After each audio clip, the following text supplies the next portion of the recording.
Izzy Dakota Jones here with the Art of Doing podcast for 2022. How you doing? So we're going to be talking to Rich or Richard. He's a friend of mine. He's a great guitar player, good songwriter. He's been around for a long time in the Seattle, Washington scene down there in Washington State. He's done a lot and recording, all that thing, songwriting. He's been around for a while, we'll be talking to Richard. McCormick is his name, and brother of Harvey McCormick. So a bass player I play with. So we're going to be talking to Richard. I haven't talked to Richard for quite a while after this pandemic and everything that's been going on. We're going to see what's going on in the Seattle scene and Washington State, how the gigging's going on, where there are gigs. Is there a lot of gigs? There's not. We'll be talking about his influences. We'll be talking about has he done any recording, all that kind of stuff. Okay, so we'll be talking to Richard here in about a minute or two. We'll give him a call. Hang in there. This is Izzy Dakota Jones with the Art of Doing podcast for 2022, fourth year. And this is, I think, the fourth person we're interviewing. Wow.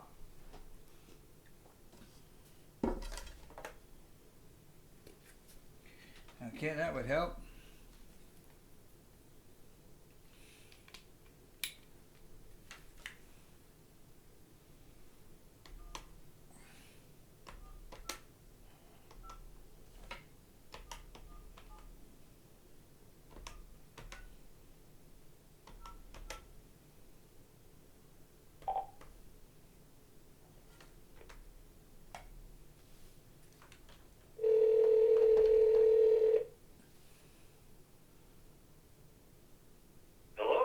Hey, Richard, how you doing, man? I'm doing all right. How about yourself? Not too bad, not too bad. Oh, long time we haven't talked, eh? Oh, yeah, about 2 years. Yeah. Yeah, it just flies by. Yeah, I know. This stupid, pesky thing that's going on is like causing all kinds of havoc, isn't it? Yeah, 2 years, that's all right. It got close. I almost got to see Harvey. I know, and then things got all messed up again. I talked to Harvey yesterday. Yeah, he was telling me. Yeah, what a mess up. This never fails. I tell you. It'll go on for a while. I figure another year. Yeah, I figured. Yeah, next year we might start seeing some sort of change, maybe. Right? Let's hope so. Yeah. Well, I think. Let's see. I'm not gonna count on that. In the beginning, I thought it'd be over by Easter. Yeah. I'm so glad I didn't know then that it would be 2 to 3 years. Oh, I know. I think people would be going crazy if they were they knew it was going to be this long, right? Yeah.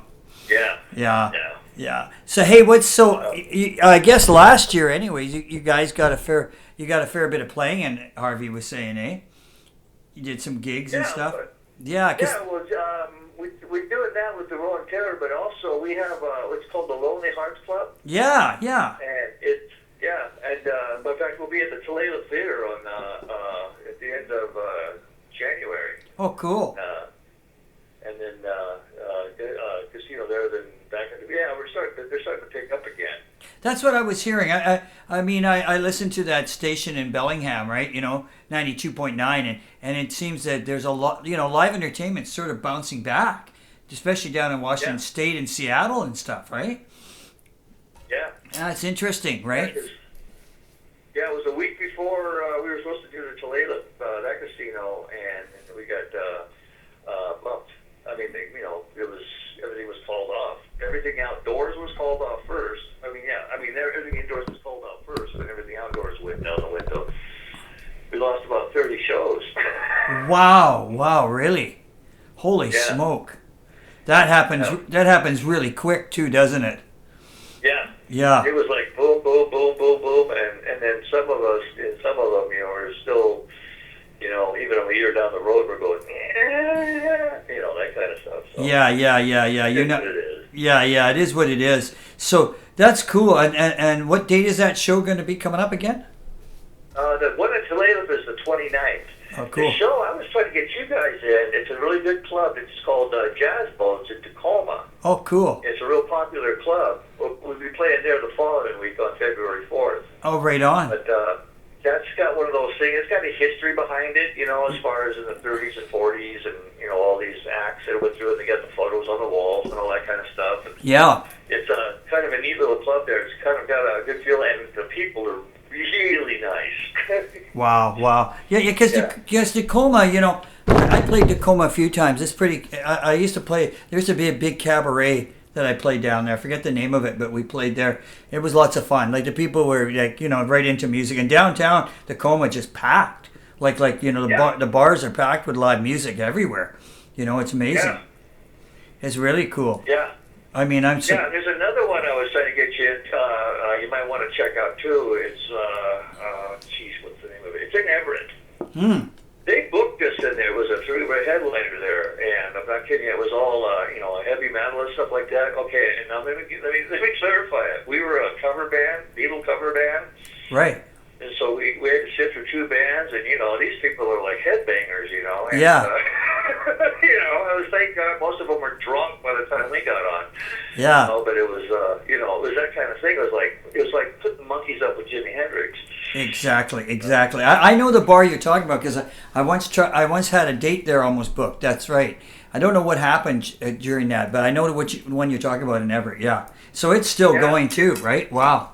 Interesting. Yeah, they treat you really well. I mean, they set you up and everything. They make sure you're fed and watered and all that kind of stuff. Good. The backstage, you're in and off. They help you set up. You got a staging area backstage and stuff like that. So you're just like, boom, one's off, next one's on. Wow. I mean, that's interesting. It's a lot better than I think it's better because of the outdoor concerts and stuff like that. You got 5 minutes to get off and, 10 minutes to get on, and you're both using the same stairwell, that kind of thing. Yeah. So like. You find out yes. Something's left behind when you get home. I guess last year you guys you also played did you play a couple of the fairs too, right? Yeah, we just got done with the Evergreen Fair. We're booked back there again next year too. Oh, that's a great fair, I hear. It was funny because we got to see Elvis. Elvis went on before us. The guy was really good. A really nice guy. Wow. So it was kind of cool. Taking care of business, he was he? Yeah. TBC. He did. He did fairs. He had a little mobile home, and he had a little back area for all his gear. Wow. And he just traveled with his wife all the different fairs, and that's what he did for 6 months out of the year. Wow. Yeah, it was actually pretty cool. But he was sitting there talking backstage, and he had a beautiful guitar as well. He's Elvis, J.Q. Leonard's. It's an expensive guitar. Yeah. Don't know how to play it, but it's just a prop. And he used it really well. It was fun. Yeah, wow. Because that Evergreen State Fair is great. I mean, I've heard they get a lot of acts, like Oh yeah. And all kinds of acts, and it's very diverse, right? Yeah. Well, next year they said that if we want, we can play there twice, 2 or 3 times, because it goes on for like 6 weeks or something. It does. It goes on for a long time. Yeah, and so they said, you're more than welcome to book, another, we can put you on for another, day and stuff like that. Because they got 1, 2, I think 3 stages or something like that. And, and so it's, and they're really, the people are already there. Yeah. That's great. I mean, that's interesting because I was talking to my manager in LA, Jay. And it's funny, I was telling him Washington State is, musically is opening up really good, even better than it was before the pandemic. And I noticed that, and I said, live entertainments, I guess people are craving for it, and down there, it not so much. Like the bigger shows are on, you go and see like the Rolling Stones and stuff like that, but the small shows are not happening in LA yet. They're sort of slow, one here, there, one there. So the small bars are not really doing it. You know what I mean? That's what I'm hearing, anyways. So it's I just told him I was surprised because up here in Vancouver, it's not very good either, right? But it's been like that even before the pandemic. Yeah. Vancouver suffering a lot. But I think people are going to be, after a while, they're going to be jaws to get out. Yeah. Just to do something. I mean,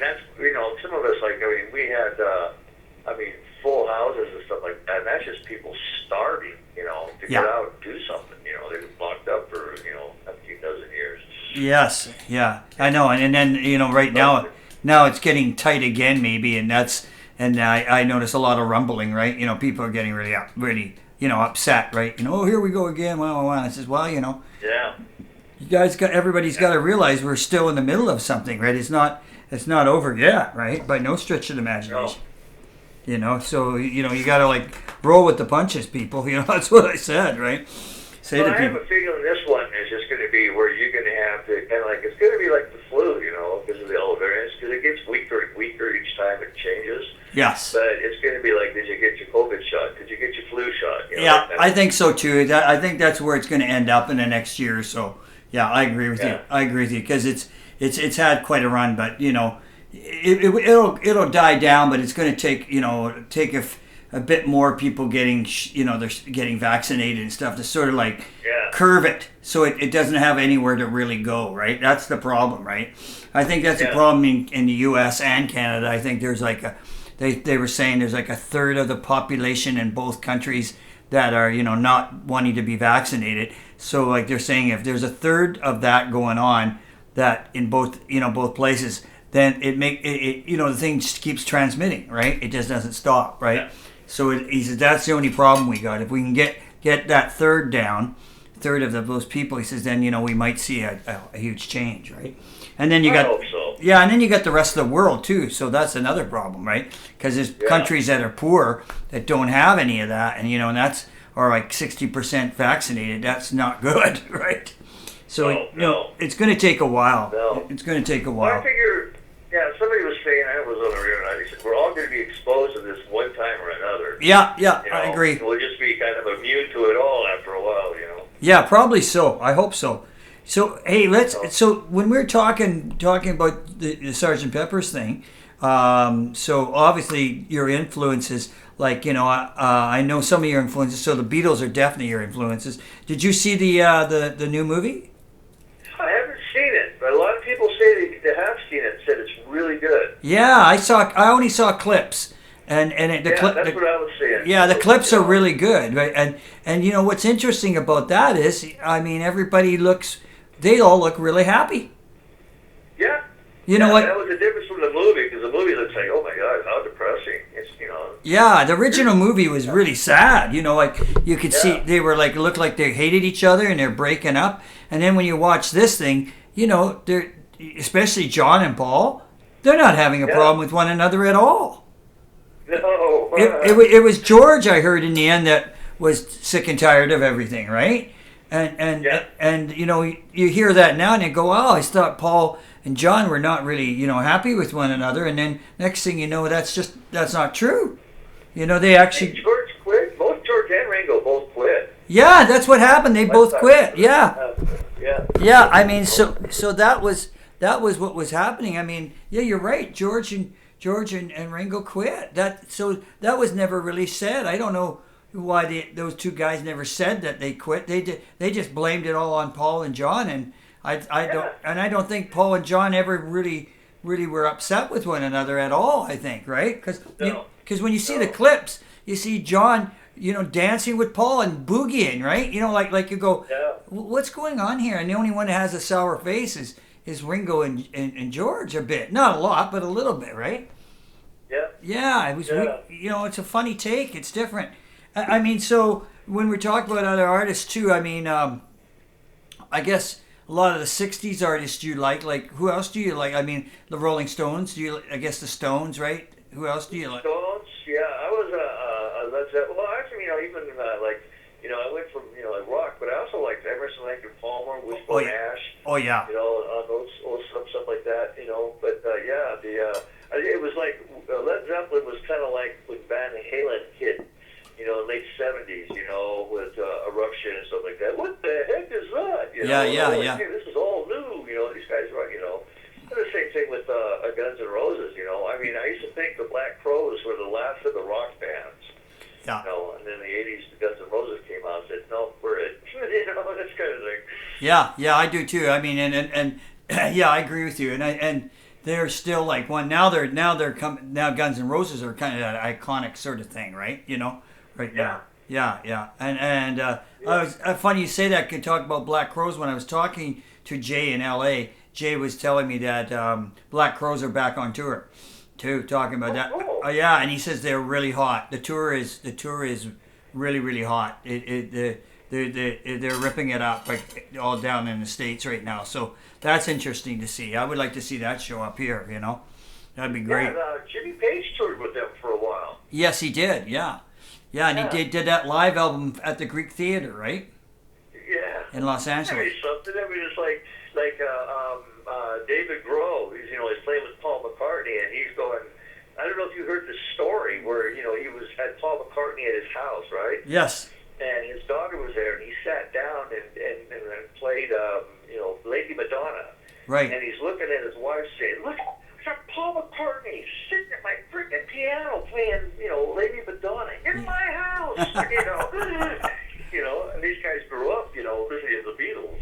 Yeah, that must be that must be really trippy. Funny you say that. That must be really trippy to have somebody that you really admire or look up to, and then they're sitting in your front yard, right? I mean, your house or something, and you're having a coffee or a beer or whatever with them, and that just must be very surreal, very strange, right? Yeah. Yeah. I mean, to Paul, it's not a big deal, but I don't know if Harvey told you the story here that where we record at. Bill Buckingham was telling us that about a year ago, almost a year and a half ago, Paul McCartney he has his cousins live here, right? And so he's up here. He's here, all the time. Sometimes visiting his cousins. So I think they used to live in Toronto. Now they're here. So anyways, the drummer for Paul McCartney, I forget his name. He was up here recording with this other artist, and at Bryan Adams' studio, and they were recording and everything, and all of a sudden they hear the doorbell or the buzzer for at the studio door, and of course they have a camera, that can see what's going on outside, and the guy looks in the camera. And who's sitting riding his on a bike? He has his bike with him. Is Paul McCartney? Because he knows his drummer's there, right? And so he rode a 10-speed down all the way downtown. This is what the story. He rode the 10-speed from West Vancouver, probably going over the Lionsgate Bridge. Rode it all the way downtown to like the seedy end of town where the studio is. And he knocks on the door, he goes, "It's me, can I come in?" And they go, "Oh, of course, you can come in." And so they let him in. He sits, talks to his drummer for a while, and he meets the other artists. And then they say, "Do you want something?" And he says, "Yeah, I have a cup of tea." And they give him a cup of tea and some oatmeal cookies or something. And he sits there in the session for like about an hour. Then he gets up and he rides his bike and goes back to his relatives. Nobody noticed him, nobody knew him on the street or nothing. He said, nobody stopped him, nobody said anything to him, right? Yeah, well, that would be a trip. Like, how would you, if you see Paul McCartney riding on a 10-speed in Vancouver, like, you'd probably have to take a double take, right? I mean, Oh, yeah. What's this, Yeah. So you like you said, you liked this Led Zeppelin. You were a big fan of Zeppelin. Yeah, those kind, that like I said, I was thinking Palmer, Led Zeppelin. What was it? I wasn't a big Yes fan until later, but it was all kind of like the band. When you could tell within a measure, you knew who the band was. Yes. They'd open up with a couple lines, and you knew. I mean, back in those days, you could each one, they have their own sound. Yeah. And it was just, oh yeah, I remember one of my first concerts in high school. I think it was the first year, you're in high school the first year. I didn't even know who they were. They played at the Paramount, Alice Cooper. Oh yeah. And you're sitting there going, I don't know, I haven't seen these guys before. It was just, we went to a concert and that was them. And it was a great show, He was theatrical then. Yeah, he was. Yeah. Got into it. Yeah. Have you done any recording, Rich, recently, or you just been playing live? No, we haven't. this year we haven't done any at all. Nothing. Artie was saying you start recording and just start streaming. We're doing a lot of streaming because like there's that's the best way to reach people right now, right? I mean, beside this, if you can't do the venues, then, or you do some venues and you reach, because we've done some streaming where you get like 2,000 to 3,000 people sometimes. Yeah, whoever does that for you does a great job because the sound is incredible. Yeah, I mean, and it's just so you're thinking like, holy moly, like like that's like you do one place and one stream at this one place and the guy's got a followership of 2,000 people, and so I sit there and I go, and all over the world, not just in your neighborhood, and then you kind of go like wow, like this is almost better than playing in a bar almost, right? I mean, the thing is you don't get that automatic recognition from the crowd, but it's kind of interesting. You're playing for somebody who's sitting in their front room or something on their computer, right? And they're probably hanging out and having something to eat and they're having a drink and they're watching this band play and you're going like, wow, and they're making comments. And so it's, and they're liking it. So you're going like, this is very cool, right? This is really interesting. Yeah. How that sort of thing happens. And I think it's probably going to, be a big, they're saying that's the next big thing. It is a big thing, but it's going to grow even more, I think, because, I think so. Yeah, I think so. You can reach more people, and then you can, if you can get it to work, we're just working on it now, where we do a live show, you can stream that too, without, having a decent sound too. That's the thing you got to work on, right? But yeah, it's the thing to do next, and just stream all the time. Yeah, I was telling Harvey the sound quality is fantastic. Whoever's doing the sound on that. Yeah. Going like that, because I mean, we had our original singer who's not with us anymore, and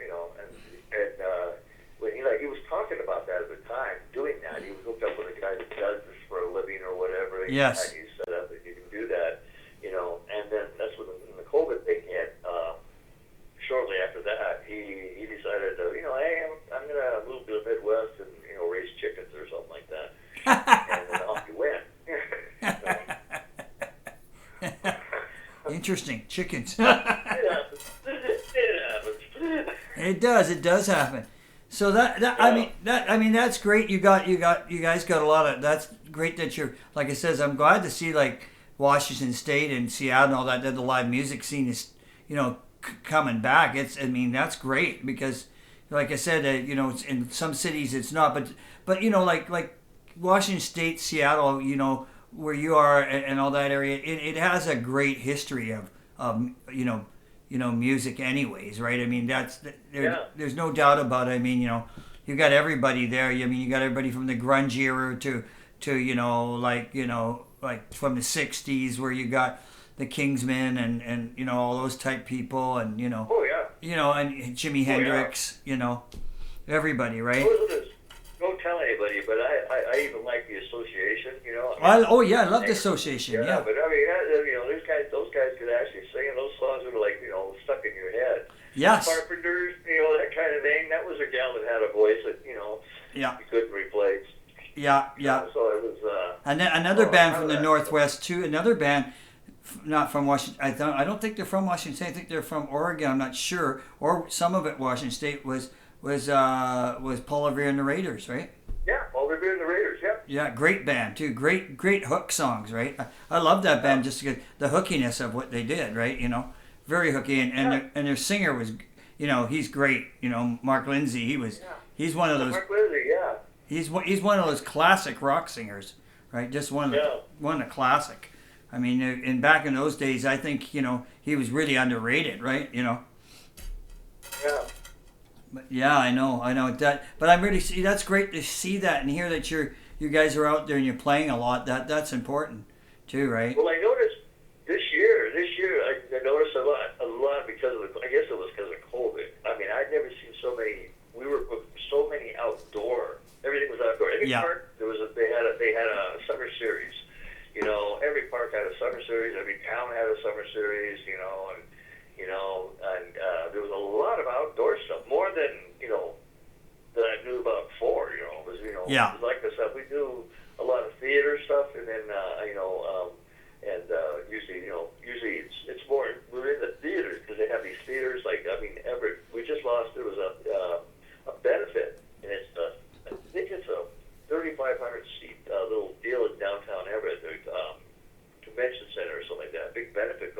Wow. would have been great because it was, sold out. And COVID hit. They had to cancel, but that was like, whoa, because it was a big, it was like, to us, it was a Coliseum. Yeah.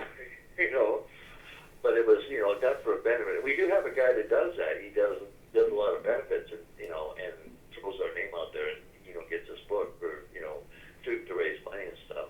That's good. That's good. That's how the band started. Was to raise money for a hospital. We just got together for kicks. To raise money for a hospital. That's great that you did that. That's a good way of starting and making it happen, right? And then you're doing something that's positive, and it just goes from there, right? That's great. Yeah. That's really good. Well, the guy, how it happened is the guy wanted to do it again the following year, and I said, no, it was a couple more months or something like that. And I said, no, I'm not, that's a lot of work learning, 38 songs. I said, that's too much work for, 2 hours. We'll just make a band of it. Oh, okay, we'll do that. Yeah. We'll just keep doing it, Yeah, then it's worth your time. Exactly. Yeah. Yeah, then it's worth your time, because if you're just doing 1 or 2 shows and that's a lot of, you are right, that's a lot of work, and then it fizzles out, right? And there's nothing left, right? Yeah. I agree with you. Yeah, I know, that's cool. It'd be nice. I'm looking forward to it when it won't cost us as nothing to get back across the line either way. You coming up or we're going down, Yeah. Oh, am I waiting for that day? Yeah, I know, I am too. I'm just looking at it because when I talk to people in my band, both my bands, I just say, oh, what are we gonna do? I says, no, we have to wait. It's too costly right now. It's just way too much money to go down there and spend all that time going down there and coming back. It's just, we'll be spending a lot of money, more than we need, right? We'll wait till that. Yeah. Hopefully, when that gets lifted or the restrictions aren't so heavy right now, right? Yeah. I think you'll see it like we're because- saying, maybe this spring. We'll see how things look this spring and summer, right? We just got to get. I hope so. Yeah, I think we just got to get through the winter, because the winter is when it's like any kind of flu or we call it where it's affecting your breathing and stuff. I think that's a winter thing usually, right? Spring and summer usually it's easier, it's better, right? And it's warmer, so the virus doesn't have as much strength. And so let's hope that we get down to nothing, Oh, that would be great. Yeah, it would be. Just because I know, like I say, I'm sure people are just that's what I noticed. Like in these parks and stuff, these 3 weekends at the park or whatever, thousands of people would show up. Wow. And it was just like, wow, these people are just want to get out of the house and do something. Yes. And so. And that's very positive for music. That's very positive for music, right? Yeah. That's a positive thing. Because I think the music industry, I think COVID really hurt it. That's for sure. Really hurt the musicians big time.